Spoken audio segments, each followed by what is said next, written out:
Nous poursuivons notre étude des ministères et nous abordons ce soir le ministère de docteur.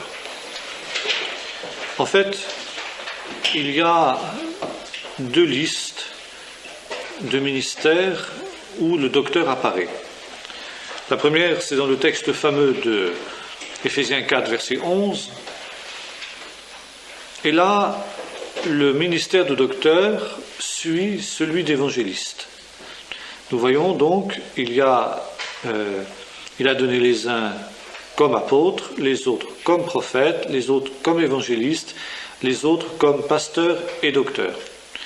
En sorte que certains ont parfois pensé que pasteurs et docteurs étaient des ministères interchangeables, voire équivalents.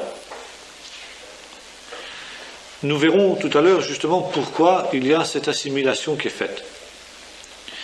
Mais il y a une deuxième liste des ministères que nous trouvons en Romains 12, versets 6 et 8, où il nous est dit « Dieu a établi dans l'Église, premièrement des apôtres, deuxièmement des prophètes, troisièmement des docteurs. » Donc ici, il est clair qu'il y a une hiérarchie d'importance qui est soulignée par le texte biblique et que ceci n'infirme en rien ce que nous lisons dans Éphésiens 4, mais donne une autre dimension, si on peut dire, au ministère de docteur. Comme le dit l'expression en grec, didaskalé, le ministère de docteur a particulièrement à voir avec la doctrine.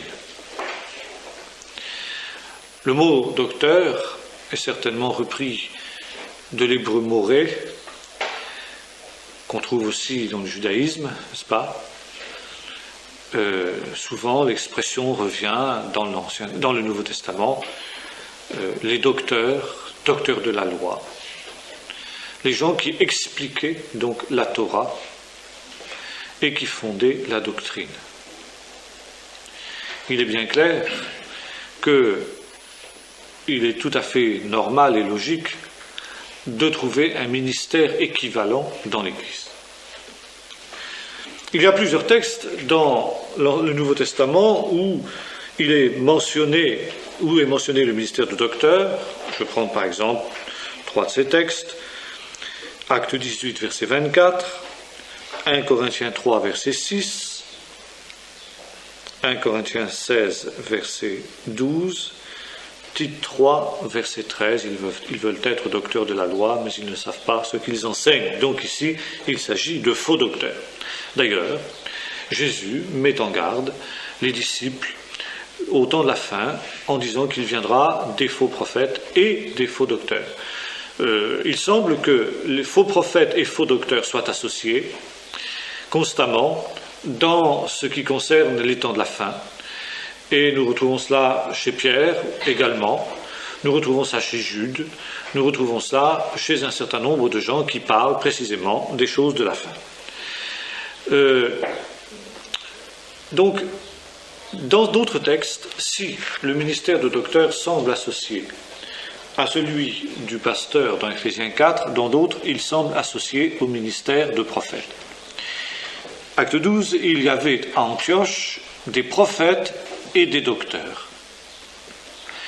Il semble bien donc que ce soit deux ministères qui sont en vis-à-vis, mais qui sont aussi en complémentarité. Maintenant, le texte d'Éphésiens 4, auquel nous faisions allusion tout à l'heure, nous montre qu'il peut y avoir un ministère de docteur qui est proche de celui de pasteur. C'est logique. Quand nous étudierons le ministère du pasteur, nous verrons que ce dernier a entre autres charge d'enseigner. Donc, à sa manière, le pasteur est aussi un enseignant. Donc, il est aussi un docteur. C'est donc normal que le texte d'Éphésiens 4 dise comme pasteur et docteur. Mais Dans ce cas-là, si nous avons affaire à un pasteur, l'élément pastoral prendra le pas sur l'élément enseignement. Par contre, si nous avons affaire à un docteur, l'élément enseignement prendra le pas sur l'aspect pastoral. Et c'est ainsi que nous sommes amenés à dégager deux types de docteurs. On pourrait appeler le docteur sédentaire, c'est-à-dire celui qui est plus attaché à une communauté locale et par conséquent à un rôle pastoral, même s'il est second par rapport à son ministère premier, qui est le ministère de docteur. Et puis, il y a le docteur au sens plein du terme, dont le ministère, en principe, est beaucoup plus itinérant. Le type le plus représentatif de ce ministère dans l'époque contemporaine, c'est celui de Butler. Butler, qui donc était professeur dans une école biblique et qui de là voyageait énormément. Maintenant, dans le Nouveau Testament, le docteur type est Apollos. Apollos, qui avait, semble-t-il, déjà, avant sa rencontre avec le Seigneur, une propension à l'enseignement, une capacité d'enseignement, qui, à partir du moment où il va être rempli du Saint-Esprit, va être sanctifié par l'Esprit de Dieu, en sorte que Apollos va devenir un docteur. En quoi consiste le ministère du docteur?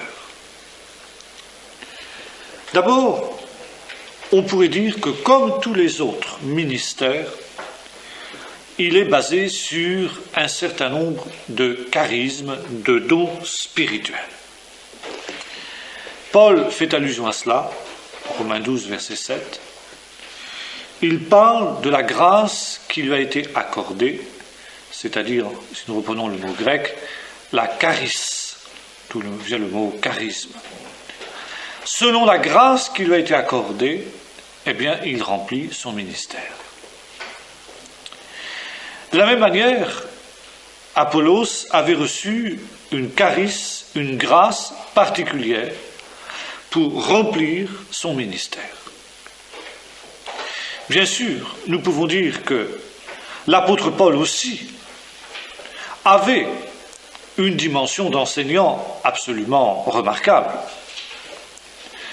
Et Paul est un des plus grands docteurs de l'Écriture, celui qui nous a laissé l'enseignement le plus profond qui soit. Vous allez me dire, mais était-il apôtre ou était-il docteur? Il était apôtre. Or, nous avons vu que le ministère de l'apôtre comprend un peu toutes les facettes des autres ministères, même si il y aura une accentuation plus grande dans un certain type de ministère que dans l'autre. Pour Paul, c'est clair, c'était le ministère de docteur, c'était l'aspect doctoral qui prédominait dans son ministère d'apôtre.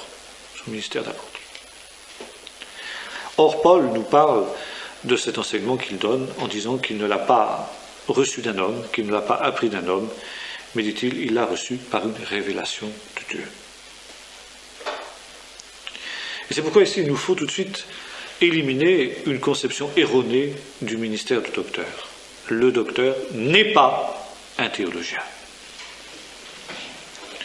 Or, aujourd'hui, la confusion est presque toujours faite. Et l'on considère, dans la plupart des églises historiques, catholiques, réformées, anglicanes, luthériennes et tout ce qu'on voudra, qu'on est docteur à partir du moment où on a un diplôme de théologie.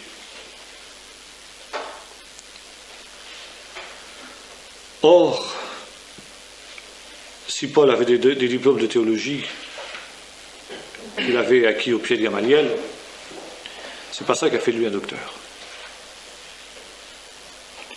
Cet évangile que je vous annonce, je ne l'ai pas appris d'un homme, ni reçu d'un homme, mais je l'ai reçu par une révélation de Dieu. Et Paul avait dû répudier, si j'ose dire,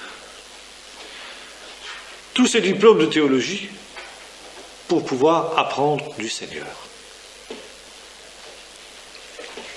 Quel est donc le charisme ou les charismes du docteur?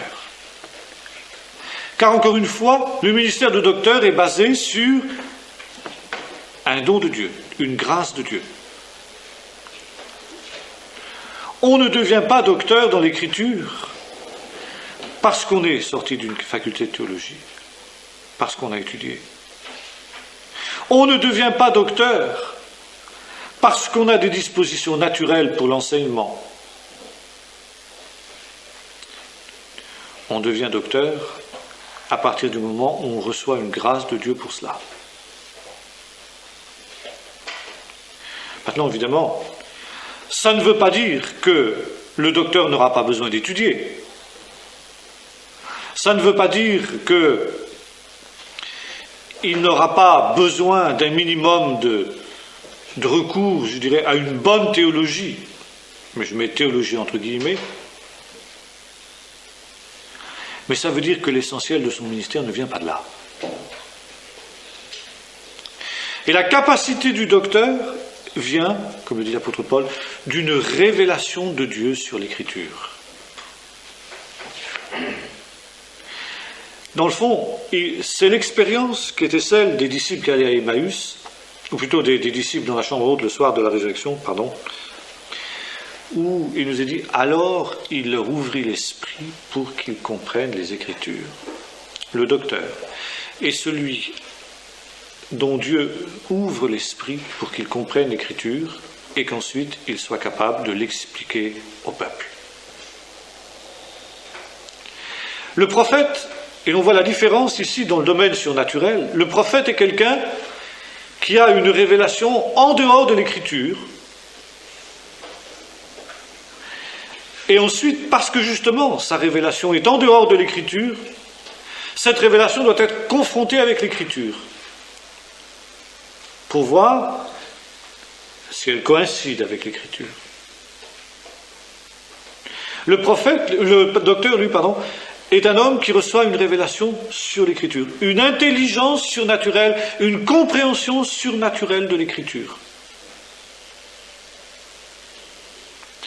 Et c'est pourquoi, précisément, docteur et prophète sont à la fois en vis-à-vis et en complémentarité. Car, comme l'a fort bien dit Donald G., qui était aussi le type même du docteur, n'est-ce pas?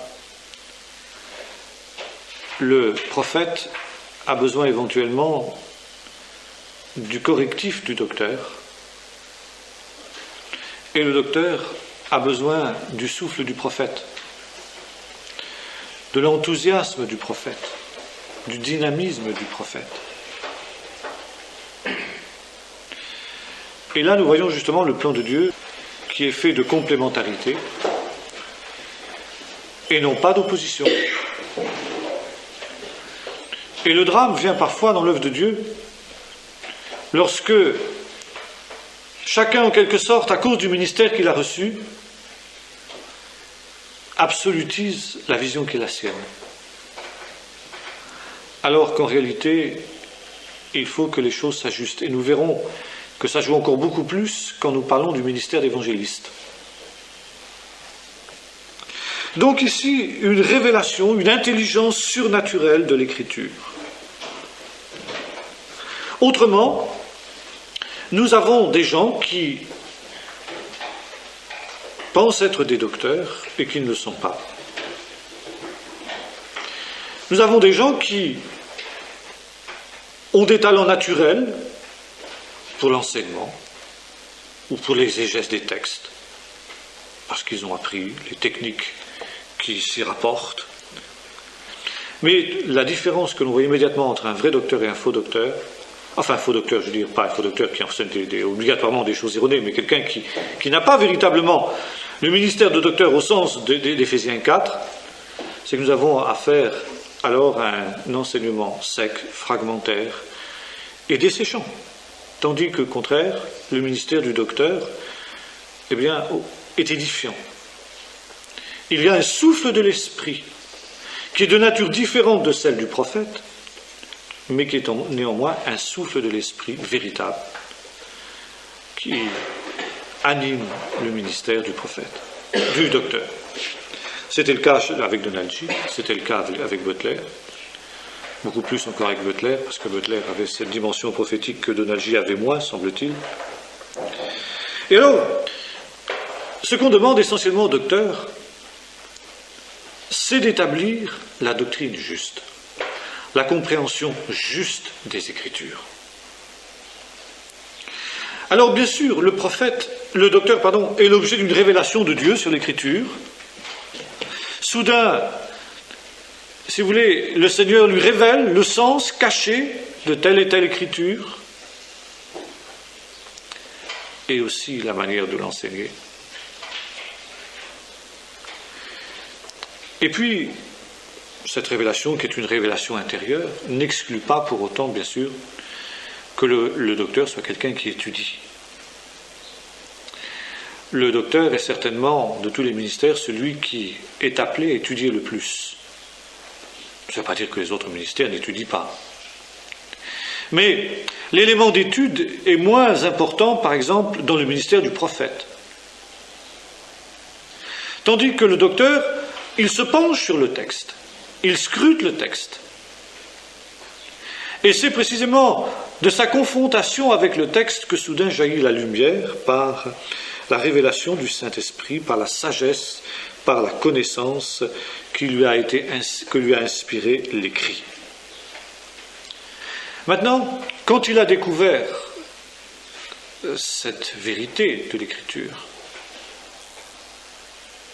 bien entendu, ce n'est pas des vérités qu'on découvre 365 jours par an, il y a une nouvelle révélation qui est donnée, bien sûr, au docteur, c'est évident. Il y a des doctrines qui ont été établies une fois pour toutes, et sur lesquelles il n'est pas nécessaire de revenir. On ne refait pas le monde à chaque génération, bien sûr. Et là, bien sûr, il y a tout un dépôt, comme le dit l'apôtre Paul, qui se transmet. La saine doctrine, le dépôt de la saine doctrine qui a été établi par ceux qui nous ont précédés. On ne va pas aujourd'hui tout réinventer, bien sûr. Alors, dans ce cas-là, on peut se dire, mais il n'y a pas tous les jours, bien sûr, un problème doctrinal majeur qui se pose, qui exige que les docteurs se penchent sur ce problème doctrinal. Non, certes. Mais je dirais qu'il y a d'abord un effort pour toujours mieux comprendre l'Écriture. Car l'Écriture, comme l'ont dit les rabbins, a 70 facettes. Ça veut dire qu'on n'en a jamais épuisé la richesse. Et il faut évidemment que cette richesse de l'Écriture soit toujours conforme à l'analogie de la foi. Ça veut dire que ça reste cohérent avec l'ensemble du texte biblique. Et c'est au docteur d'y veiller.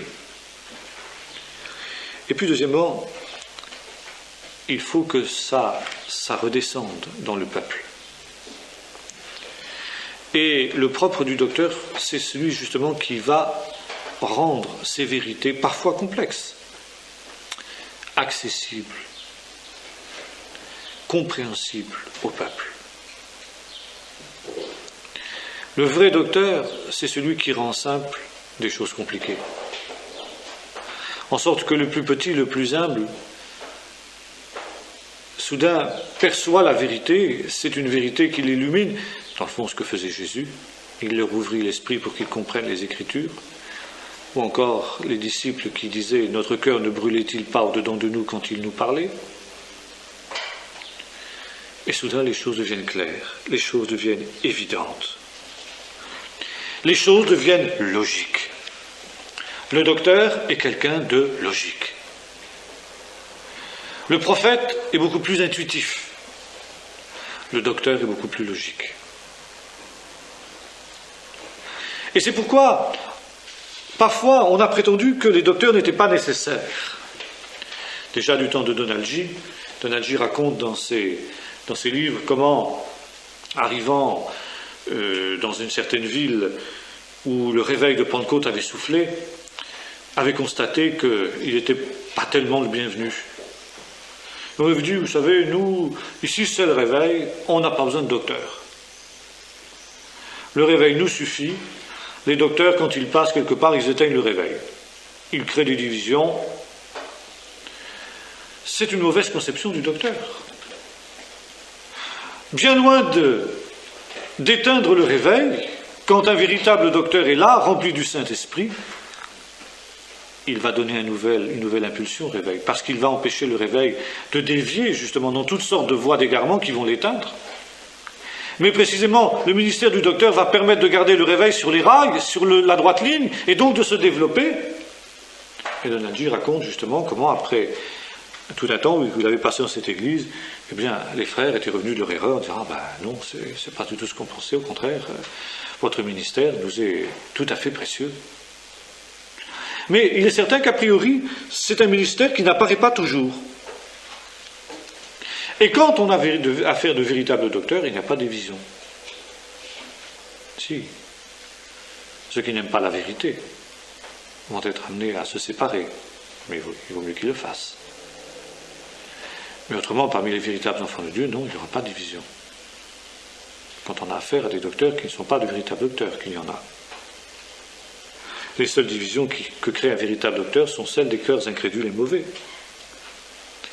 Et c'est pourquoi Paul emploie une expression pour désigner ce qu'est la caractéristique, la marque essentielle du ministère du docteur.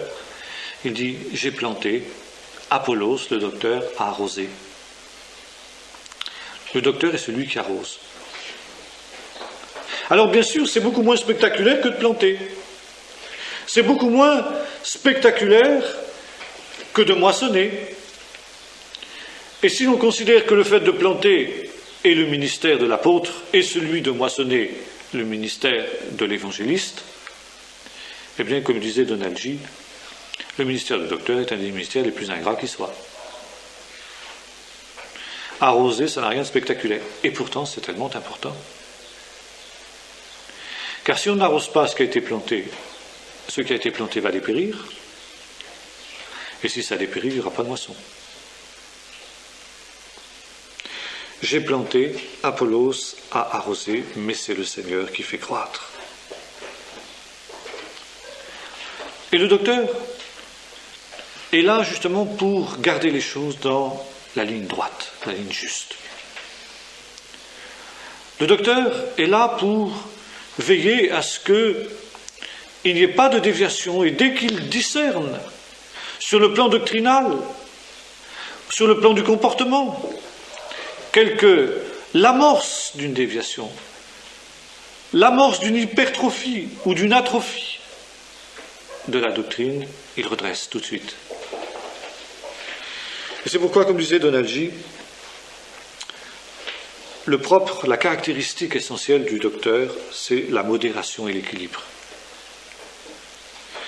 Tout en sachant très bien que, comme dira l'apôtre Paul, nous ne connaissons qu'en partie. Le docteur est un homme humble. D'abord parce que, je dirais presque que son ministère l'exige, dans la mesure où ce n'est pas toujours très apprécié.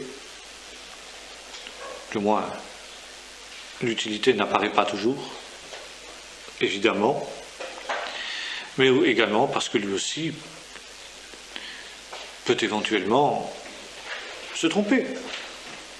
Et c'est ainsi que nous voyons Apollos qui s'entretient avec Aquilas et Priscille, qui lui explique plus exactement la voie du Seigneur, parce qu'il n'était pas éclairé encore sur tel et tel point. Il avait simplement connaissance du baptême de Jean, nous est-il dit. Le docteur est donc celui qui construit solidement sur le fondement qui a été posé par d'autres, qui a été posé par l'apôtre. Et c'est une autre image que l'apôtre Paul emploie. J'ai posé le fondement comme un sage architecte, maintenant à d'autres de construire. Qu'ils prennent garde à la manière dont ils construisent. Mais, dans la mesure où il va poser la saine doctrine, le docteur pose la charpente de la maison, le squelette. Alors évidemment, quand on a un squelette, on n'a pas tout, c'est bien certain. Quand on a une charpente, la maison n'est pas finie. Mais si elle n'a pas une structure solide, la maison aura beau être magnifique, ornée, etc., si elle s'effondre après, c'est pas tellement intéressant. Et quand la maison est terminée, la structure a disparu. On ne la voit plus. Elle est là, mais on ne la voit plus. Et tel est le ministère du prophète, l'œuvre du docteur, pardon. Le prophète, il structure, il pose la charpente, la structure de l'édifice, tout en sachant très bien que ce n'est pas ça. Mais il faut véritablement cette doctrine saine. Donc, à cause de cela, le ministère en général peu apprécié, car n'ayant pas de résultats spectaculaires. Mais le but du docteur est d'aider ceux qui ont cru. Et si ce n'est pas, s'il n'y a pas de ministère de docteur, que se passe-t-il? D'abord, la superficialité. Le ministère du docteur est l'antidote à la superficialité. Et c'est pourquoi, dans un temps comme celui-ci, il y aurait souvent besoin de docteurs. Quand on voit la superficialité, voire, on pourrait dire, caractère infantile au mauvais sens du terme, de certains enseignements, eh bien on se dit que là, il y aurait besoin de docteurs. Deuxièmement, quand il n'y a pas de docteur, il y a automatiquement des déviations qui naissent. Surtout, je dirais, si on a affaire à un environnement charismatique. Dans un environnement non charismatique, ça joue moins.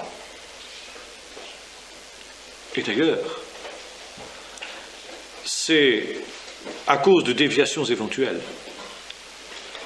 dans le domaine des dons spirituels ou autres, que nombreux sont, dans le milieu évangélique, certains qui ne veulent pas entendre parler des charismes, et ont fait des expériences négatives à ce niveau-là, mais souvent, justement, c'est parce qu'il a manqué de docteurs pour structurer les choses. Je me souviens de ces débuts du réveil dans le nord de la France, où il y avait eu des choses authentiques de l'esprit, mais où des femmes s'étaient bombardées prophétesses. Et dans une certaine église, il y avait 2 prophétesses. Et ces 2 prophétesses s'anathémisaient l'une l'autre dans leur prophétie publique. Vous voyez ce que ça donnait. Il n'y avait pas de docteur pour remettre les choses d'aplomb. Et là, il aurait fallu trancher. Il aurait fallu dire d'abord, ces femmes ne sont pas prophétesses.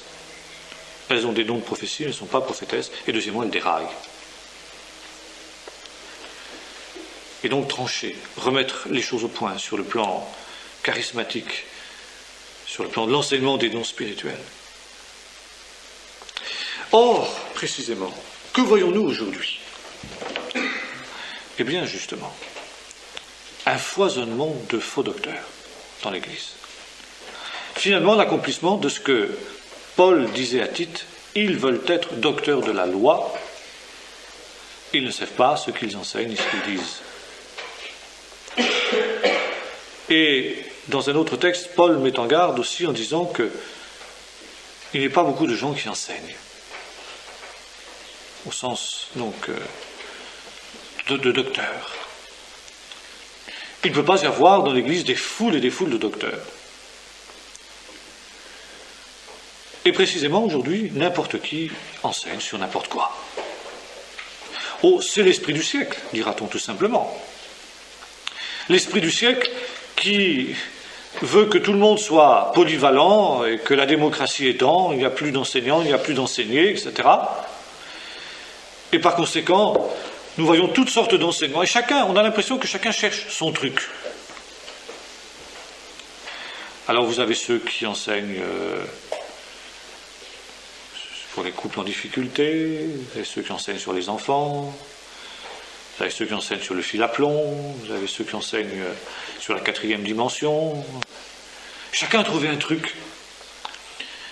Ça veut dire qu'il croit qu'il a, ou il affirme du moins qu'il a reçu une révélation de Dieu, la 4e dimension, le fil à plomb, le moyen de la louange mécanique pour avoir du succès en tout. Alors, on commence à répandre cet enseignement. Et puis après, on écrit des livres, ça circule. Et vous avez toutes sortes d'enseignements bizarres qui courent les églises. Les gens se passent ça, et puis sont ébranlés, sont troublés par toutes ces doctrines. Et il n'y a pas de véritable docteur pour remettre les choses en place. Et même s'il y en avait, les gens ne les écouteraient pas. C'est tellement séduisant, ces fausses doctrines. Mais on ne se rend pas compte que ce faisant, on est en train de vivre un des signes de la fin, tel que le Nouveau Testament l'annonce. Il y a eu des faux prophètes, il y aura aussi des faux docteurs. Et alors, qu'est-ce que ça nous donne? Eh bien, ça nous donne finalement ce qui était à Corinthe. Avec des écoles diverses au sein des églises. Moi, je suis de Paul, moi, je suis d'Apollos, moi, je suis de Céphas, moi, je suis de Christ. Alors, vous avez aussi dans les églises ceux qui sont les adeptes de la 4e dimension, ceux qui sont les adeptes du fil à plomb, ceux qui sont les adeptes de la louange mécanique, ceux qui sont les adeptes de telle et telle autre bizarrerie. Et alors, chacun essaie de pousser son truc sur le devant de la scène, et ça nous donne quelque chose d'épouvantable.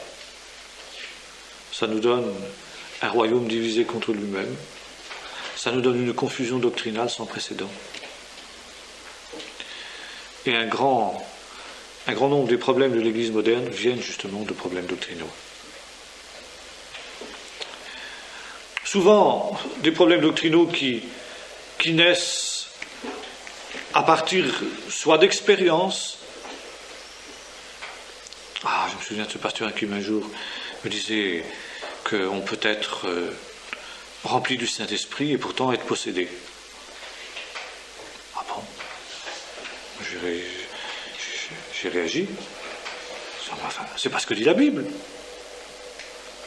Ce pasteur dit... En tout cas, l'expérience montre que c'est vrai. Ah bon, je dis, parce que donc l'expérience a raison contre la Bible. Voilà. Exemple de déviation. Il aurait fallu voir de quelles expériences parlait ce brave pasteur. Il aurait fallu prendre les cas à partir desquels il construisait sa doctrine. Est-ce que ces gens étaient véritablement convertis? Ou est-ce que ce n'étaient pas des gens qu'on avait pensé qu'ils étaient convertis alors qu'ils ne l'étaient pas? Étaient-ils bien possédés ou avait-on vu des démons là où il n'y en avait pas? Enfin, il y avait beaucoup de choses à dire. Voilà, à partir de 2-3 cas comme ça qui ont semblé, hop, on construit une doctrine. Alors vous avez ensuite toute cette doctrine, il y a différents stades où on n'est pas toujours possédé, mais on est démonisé, et alors il faut, je sais pas quoi, lier, confesser les péchés de vos ancêtres depuis la 4e génération. Alors, pensez si les ancêtres sont morts et enterrés depuis 4 générations. Alors maintenant, la dernière, dans les milieux charismatiques, j'ai appris ça l'autre jour, c'est que maintenant il y a des personnes dans les milieux de renouveau catholique, comme ils disent, qui sont en contact avec les âmes du purgatoire. Alors, où on en est? Alors, comment voulez-vous que les choses marchent avec des choses comme ça? Alors, évidemment, on peut dire, on n'a pas besoin de docteur. Ben oui. Mais ils se donneront une foule de docteurs, nous est-il dit, selon leur cœur, détourneront l'oreille de la vérité et se tourneront vers des fables. Nous vivons cela. Or, précisément, les erreurs, les faux docteurs sont des gens qui hypertrophient certaines vérités. Alors que précisément le véritable docteur, c'est l'inverse, c'est l'équilibre. Et bien souvent, il y a aussi derrière ces faux docteurs un esprit d'orgueil. Celui d'avoir son truc, quoi. J'ai trouvé mon truc, moi. Moi, c'est le fil à plomb. Ça y est, là, j'ai trouvé un truc formidable. Maintenant, c'est les âmes du purgatoire. Ah ben, on est bien parti avec ça. Alors comme ça, on se fait un nom, on se fait une célébrité, on écrit un bouquin, des bouquins, 3 bouquins, ça se vend, on est invité, on tourne. Puis après, il y a une mode, une autre mode, un autre truc, un autre qui trouve un autre truc, qui chasse l'autre. Alors on renchérit, dit tiens, ça y est, je suis passé de la scène, il faut que je trouve autre chose. Tout ça n'est pas sérieux. Et non seulement tout ça n'est pas sérieux, mais c'est destructeur. Et c'est pourquoi il nous faut justement veiller. Et Jésus dit cela, méfiez-vous de ces faux ouvriers qui viennent en vêtements de brebis, mais qui sont en fait des loups ravisseurs, c'est à leurs fruits que vous les reconnaîtrez. Quels fruits porte leur enseignement? Le fruit de ces docteurs est-il confusion? Est-il division? Est-il celui qui amène à jeter le doute sur une foule de choses qui sont profondément bibliques, comme les dons spirituels? Alors on peut dire que ces docteurs-là ne viennent pas de Dieu. Mais leur enseignement, au contraire, contribue-t-il à ramener les choses dans l'équilibre, à apporter la bénédiction de Dieu sur le peuple, la vision juste, la vision saine, et la joie du Saint-Esprit, la joie que procure la vérité, le fait de savoir que l'on marche dans la vérité? Alors c'est un prophète qui vient de Dieu. C'est un docteur qui vient de Dieu. Et somme toute, il y a cette approbation de l'Esprit de Dieu dans le cœur, et puis évidemment, la conformité avec l'Écriture. C'est le premier point. Seulement, comme en plus de ça, on ne connaît plus l'Écriture aujourd'hui, on ne lit plus l'Écriture, ça veut dire que n'importe qui peut venir raconter n'importe quoi. Je suis certain que ces gens qui nous parlent de la 4e dimension, ou bien de la louange mécanique, ou bien des âmes du purgatoire, seraient venus dans les églises telles qu'elles existaient il y a 100 ans, ou même au début du réveil de Pentecôte, quand les gens étaient pétris et nourris de la parole de Dieu, eh bien, ils ne seraient pas restés longtemps en chair. On les aurait fait descendre manu militari, c'est évident. Mais comme précisément on ne connaît plus la parole de Dieu, on ne la lit plus, que voulez-vous? N'importe qui peut dire n'importe quoi. Plus c'est bizarre, et plus c'est prisé. Plus c'est extraordinaire, plus c'est spectaculaire, et plus c'est apprécié. Mais alors évidemment, on comprend que le pauvre docteur qui vient en disant non, les choses ne sont pas comme ça, c'est beaucoup plus... C'est la croix, la marche avec Dieu, c'est la croix, c'est le renoncement à soi-même, c'est la marche dans l'humilité. Il n'y a pas tous les jours des choses spectaculaires, il n'y a pas toujours des grandes choses, même s'il est vrai qu'il y en ait. Mais celui-là n'est pas intéressant, il n'intéresse personne, qui reste dans son coin. Si on n'a pas des choses spectaculaires à dire et à faire, eh bien, c'est pas la peine, quoi. Seulement la vérité de Dieu n'est pas toujours spectaculaire, c'est ça le problème. Et là, on arrive finalement à cette déviation que nous reprochent parfois certains catholiques quand ils attaquent la doctrine du libre examen en disant que chaque protestant est un pape, la Bible à la main. Eh bien, on arrive à ça. C'est vrai aujourd'hui, dans certains milieux. Et cela vient encore une fois parce qu'on n'a pas la vision des ministères. Et là, nous revenons à ce que nous avons dit quand nous avons commencé cette étude sur les ministères, combien la vision du ministère est importante. Si on n'a pas la vision des ministères, eh bien, il y a toutes sortes de déviations. Le corps n'est plus un solide assemblage qui forme un tout bien coordonné. Il n'y a plus cette édification du corps qui tire son accroissement de la force qui vient de chacune de ses parties. On ne s'édifie plus dans la charité, dans l'amour, dans la vérité, etc., etc. On peut multiplier les exemples. Et ça, c'est le gros problème. Donald G. avait bien dit, le mouvement de Pentecôte réussira ou échouera dans la mesure où il reconnaîtra, où il ne reconnaîtra pas les ministères, il les remettra en valeur. Aujourd'hui, on ne veut plus de ministère du tout. Tout le monde peut tout faire. Alors, il ne faut pas s'étonner. Il ne faut pas s'étonner de la gabegie dans laquelle on se trouve. Et alors, le docteur aussi, quand il est véritablement ce qu'il doit être, parle avec l'autorité du Saint-Esprit. non pas dans des spéculations, non pas dans des, comment dirais-je, hypothèses plus ou moins fondées, mais avec une autorité qui vient du Saint-Esprit. Dans le fond, c'est ce que faisait l'apôtre. Paul, quand il évoquait, par exemple dans les Galates, regardez avec quelle autorité il enseigne. Et c'est ce qu'on disait de Jésus, il enseignait avec autorité et non pas avec les scribes. Vous avez entendu qu'il a été dit, mais moi je vous dis, c'est tout le contraire du théologien. Là, les pharisiens apparaissent comme des théologiens. Rabbi Untel a dit, et puis par contre Rabbi Untel lui a dit le contraire. Et puis un troisième rabbin a encore dit une troisième chose. Alors qu'est-ce qu'il faut penser là-dedans? Ce qu'il faut penser... on ne sait pas trop ce qu'il faut penser. Et finalement, quand on s'en va de là, on se dit, oui, qu'est-ce qu'il faut penser? Vous avez entendu qu'il a été dit. Mais moi, je vous dis, voilà. Et pourquoi tu dis ça, toi? Parce que je l'ai reçu de Dieu. Les paroles que je vous dis, ce n'est pas moi qui les... Elles ne viennent pas de moi. Je les dis comme le Père me les a dites. Il enseignait avec autorité, et non pas comme les scribes. Justement, ce matin, on recevait une lettre d'un... Enfin, pas une lettre directement, qui rapportait les propos d'un brave ami, monsieur, qui attaquait notre revue Keren, parce que nous ne mettions pas en parallèle la thèse israélienne et la thèse palestinienne. Alors nous ne faisions pas preuve d'objectivité.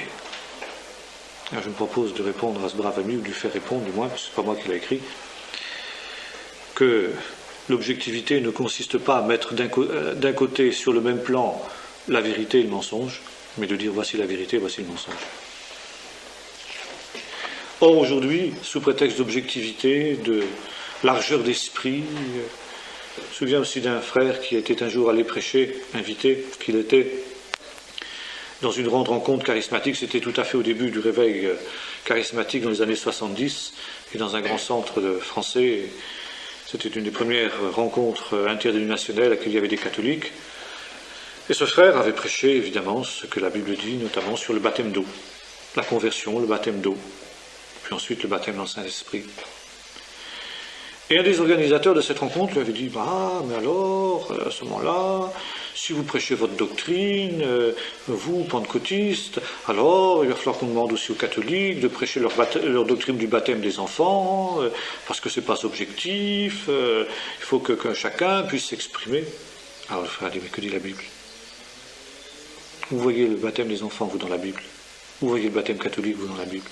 Oui, non, mais c'est pas ça, mais l'objectivité... Bon, il dit, vous n'êtes pas d'accord avec ce que je prêche? Si, mais il ne faut pas le dire comme ça. Je peux continuer à prêcher ou pas prêcher? Ouais, les catholiques, qu'est-ce qu'ils vont dire? Bon, d'accord. Eh bien d'accord, je m'en vais. Il est parti. C'est ça le docteur. L'autorité. Voilà ce qu'est la vérité, que les gens sachent, que ce ne soit pas la confusion. Comme dit l'apôtre Paul, si la trompette fait entendre un son confus, qui se préparera au combat? Si on ne sait pas sur quel chemin on doit marcher, peut-être celui-ci, peut-être celui-là, mais peut-être encore un troisième, on ne peut pas être sûr. Bon, c'est vrai qu'il y a des choses, on ne peut pas toujours être sûr dans la parole de Dieu à 100%. Et c'est vrai, il faut avoir l'honnêteté de le dire. Bien, je sais, c'est sur des détails en général. Mais sur les grandes affirmations, et puis le docteur, il est là pour... que dit la Bible? On vient vers le docteur, on dit que dit la Bible? Nous avons tel problème. On allait vers Paul, on disait, bon, Paul, voilà, regarde, on a un problème, parce que on a des parents inconvertis qui nous invitent chez eux et qui nous donnent à manger de la viande qui est sacrifiée aux idoles. Faut qu'on la mange ou faut qu'on la mange pas? Bon, voilà. Que dit la Bible? Comment tu vois ça, Paul? Paul ne va pas répondre, mais peut-être que vous pouvez faire, on ne peut pas être trop sûr, Rabbi Untel a dit ceci, l'apôtre... Non. Et voilà ce que vous faites. Mangez de tout ce qu'on vous présente, sans vous enquérir d'où ça vient. Maintenant, si quelqu'un vous dit, eh bien, cette viande est sacrifiée aux idoles, n'en mangez pas, non pas à cause de vous, mais à cause de celui qui l'a dit. Voilà, bon, il donne une direction claire. C'est pas ambigu, c'est clair. Il parle avec autorité. Qu'est-ce qu'il faut faire, Paul? Il faut se marier, il ne faut pas se marier? Bon, Paul donne aussi, là il est moins affirmatif, il dit mon avis. Voilà ce que dit le Seigneur. Il dit, maintenant, pour ce qui est de ceux qui ne sont pas mariés, et les vierges, je n'ai pas pris un reçu de Dieu, je donne mon avis pour être fidèle. Mais pour le reste, voici ce qu'a dit le Seigneur, que l'homme et la femme ne se séparent pas. Bon, c'est clair. Sur le divorce, sur des choses comme ça. Il n'y a pas à discuter, c'est comme ça, il y a autorité. Et c'est pourquoi donc ici, il y a un grand besoin de connaissance parmi le peuple de Dieu aujourd'hui. Et le grand problème du peuple de Dieu, c'est qu'il ne se rend pas compte et qu'il méprise les ministères. Il n'a pas la vision de l'harmonie du plan de Dieu. Et ça, c'est un grand, grand drame dans l'Église aujourd'hui. Nous abordons maintenant un autre point, on ne finira pas ce soir vraisemblablement, c'est le ministère d'évangéliste. Dans l'ordre des choses, il apparaît que le ministère d'évangéliste doit être traité maintenant. Avec le ministère de pasteur, c'est le ministère le plus courant. En tout cas, c'est pratiquement le seul ministère qui soit reconnu. Par exemple, les Assemblées de Dieu de France ont pour principe, quand un jeune entre au service de Dieu, qu'il a fait déjà un prestage avec un pasteur ancien, de lui faire remplir un certain nombre de formulaires. Par exemple, sur la doctrine, pour voir s'il est d'aplomb sur la doctrine, exposer brièvement la doctrine du salut, la doctrine du baptême d'eau, la doctrine du baptême du Saint-Esprit, enfin, etc., etc. Et puis, ensuite, il y a des questions plus personnelles qui lui sont posées, et notamment celle-ci. Quel ministère pensez-vous avoir? Et alors, entre parenthèses, pasteur, évangéliste.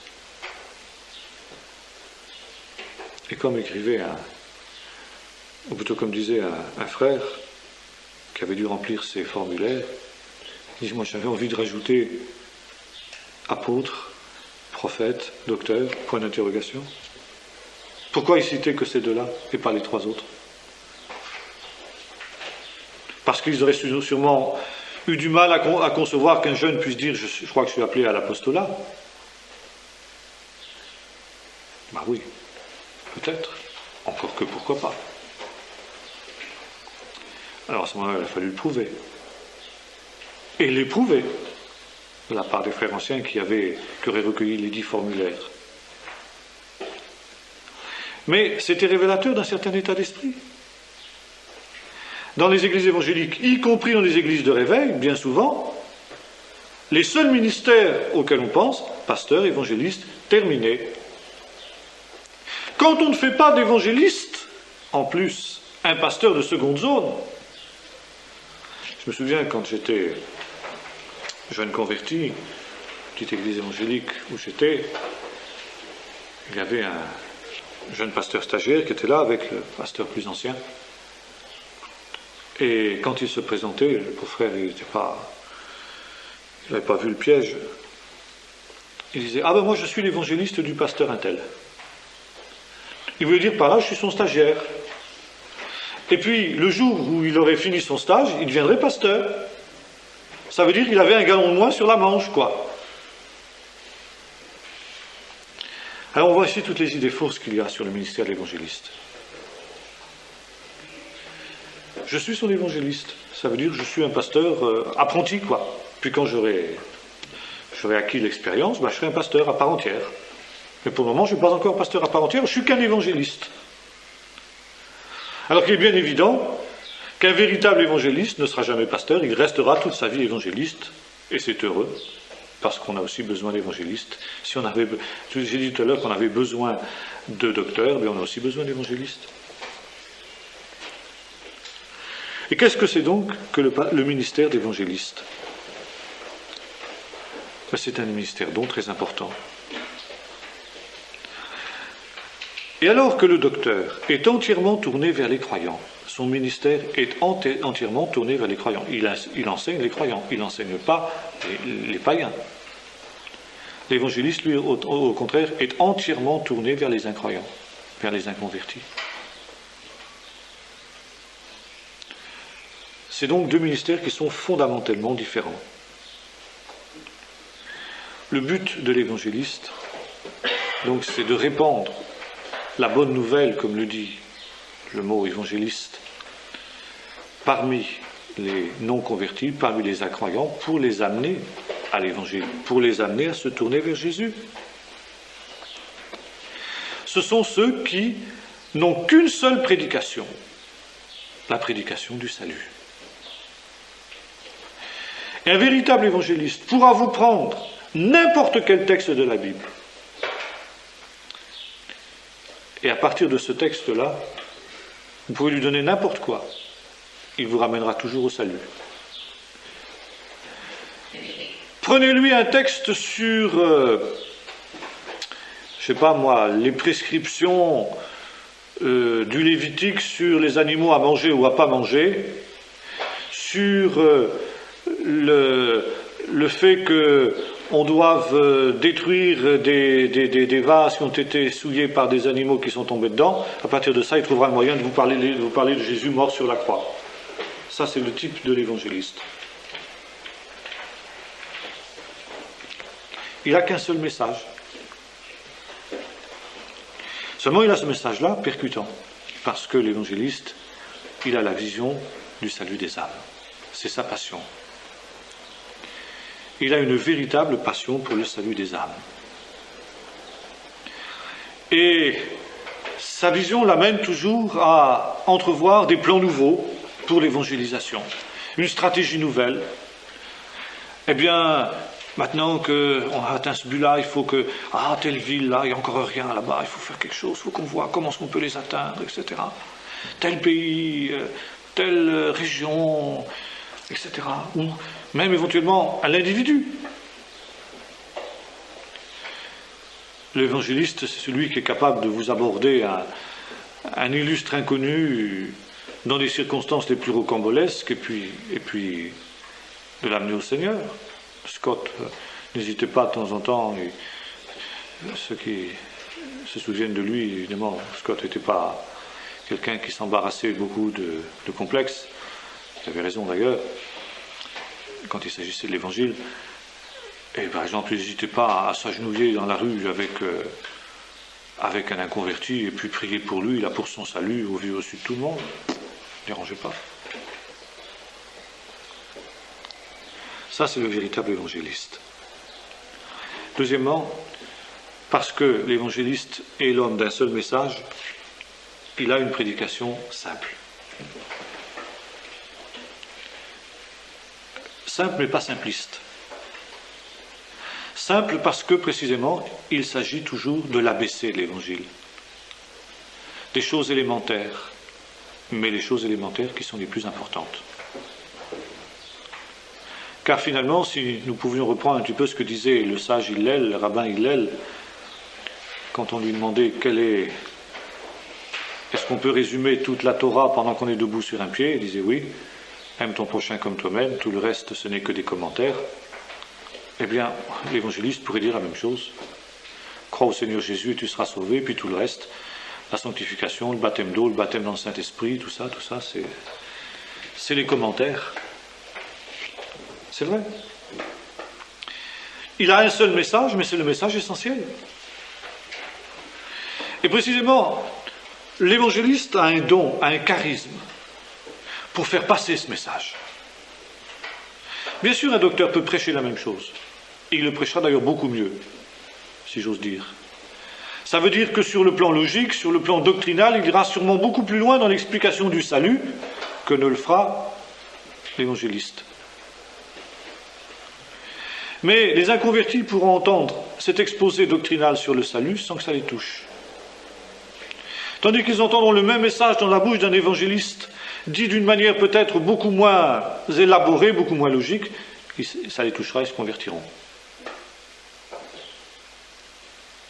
Parce que précisément, l'évangéliste a un charisme que le docteur n'a pas. Il est capable de trouver les mots justes pour s'adresser aux foules comme pour s'adresser aux individus. Le type de l'évangéliste dans le livre des Actes, c'est Philippe. Philippe qui au départ était un diacre et qui ensuite est devenu évangéliste. Du moins s'est révélé être un évangéliste. Nous voyons, il nous est dit que c'était un homme sage, rempli du Saint-Esprit, qui était en même temps un homme humble. Humble car il connaissait ses limites. Il savait que son ministère s'arrêtait à tel endroit, il n'allait pas plus loin, et quand il a eu terminé son travail en Samarie, qu'un réveil a éclaté en Samarie comme suite de sa prédication, après que de multiples Samaritains soient venus à Jésus, eh bien, il a envoyé chercher des apôtres à Jérusalem pour poursuivre l'œuvre, parce que lui, il savait bien qu'il n'en était pas capable, ce n'était pas son ministère. Et lui est allé plus loin. Quand le Seigneur lui a dit, va, abandonne ce grand réveil, va sur le chemin de Jérusalem à Gaza, celui qui est désert, il n'a pas hésité à le faire. Puis après, il ne revient pas en Samarie. Il continue vers la côte, vers Gaza, vers Ashdod, vers Césarée, où nous le retrouvons plus tard. Un homme humble. Et plus que peut-être aucun autre, l'évangéliste a besoin d'humilité. Il a besoin d'humilité parce qu'il y a dans sa vie la présence du surnaturel. L'évangéliste a parmi les charismes qui sont les siens, des dons de guérison, des dons de faire des miracles, des dons de révélation, de connaissance des esprits, du discernement des esprits plutôt, et donc la possibilité de chasser des esprits impurs. Et logiquement, de la même manière que les dons de révélation sont l'apanage du prophète, les dons de puissance sont l'apanage de l'évangéliste. Il est difficile de concevoir, bibliquement parlant, un évangéliste sans les dons de puissance, guérison, miracle, discernement des esprits. Alors bien sûr, il y a des exceptions. Un homme comme Billy Graham, qui est un très très grand évangéliste, peut-être le plus grand évangéliste de cette génération, n'a pas de don de guérison. Bon. On peut se demander ce qui se passerait si Billy Graham en avait. Et on peut se demander si alors son ministère n'aurait pas une dimension encore beaucoup plus grande, même si la dimension de son ministère déjà est très grande. Mais bibliquement parlant, il est certain que Philippe avait ses dons. Et il nous est dit que les foules entières étaient attentives aux miracles que faisait Philippe. C'est ça qui les a fait frapper. Et souvent, effectivement, ce qui frappe les foules, c'est les miracles. On dira, mais enfin, le miracle, c'est le truc, alors pour... Non, pas du tout. Mais c'est le signe qui authentifie la vérité du message. Et c'est Wigglesworth qui avait bien compris cela, qui était aussi un très très grand évangéliste de la Pentecôte au début de ce siècle. Wigglesworth, qui était un homme de foi, une foi hors du commun. Il avait écrit ce livre remarquable que je vous recommande, si vous ne le connaissez pas, Une foi toujours plus grande, qui est édité en français, je crois qu'on doit l'avoir dans la bibliothèque, je crois. Et Wigglesworth avait cette manière de faire quand il arrivait dans un endroit, une réunion d'évangélisation, je vous ai déjà raconté ça, il disait voilà, vous n'êtes pas obligé de croire a priori à tout ce que je vais vous dire. Vous n'êtes pas obligé de croire que je ne suis pas un imposteur et que ce que je vais vous raconter est la vérité. Alors pour vous montrer que je ne suis pas un imposteur, pour vous montrer que le message que je vous annonce est le message de Dieu, et le message de vérité par lequel vos âmes peuvent être sauvées, eh bien je vais faire un test.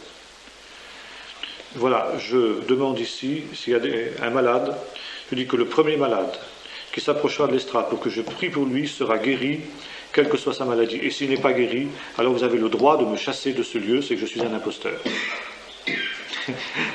Je vous avouerai que pour dire une chose pareille, il faut avoir une sacrée foi. Et de fait, ses collaborateurs racontent que parfois, quand ils voyaient se lever des paralytiques là, qui arrivaient complètement... ils avaient un instant d'émotion. Mais il paraît que, jamais dans le ministère de Wigglesworth, ça n'a raté. Quelquefois, Wigglesworth était obligé d'employer, comme on le sait, des moyens musclés. Il prenait le paralytique, allez, marche, il le mettait debout pratiquement de force. mais l'autre partait toujours guéri. C'est ce qui est formidable. Ça, c'est le véritable évangéliste. Le véritable évangéliste. Alors, ça comporte un danger. Le danger, c'est que précisément, cet homme en vient à être idolâtré. À cause précisément des miracles. Vous savez ce qui s'est passé pour Jésus. Le jour de la multiplication des pains, quand la foule a eu mangé, ils ont voulu le faire roi. Et Jésus a dû s'enfuir. Eh bien, toute proportion gardée, c'est ce qui arrive parfois à certains évangélistes. Ils sont idolâtrés. Et alors, le danger pour l'évangéliste, c'est le danger d'orgueil. C'est le danger de créer une formidable organisation qui est en dehors de l'Église. Parce que justement, le ministère de l'évangéliste se situe essentiellement en dehors de l'Église, puisqu'il s'adresse à des inconvertis.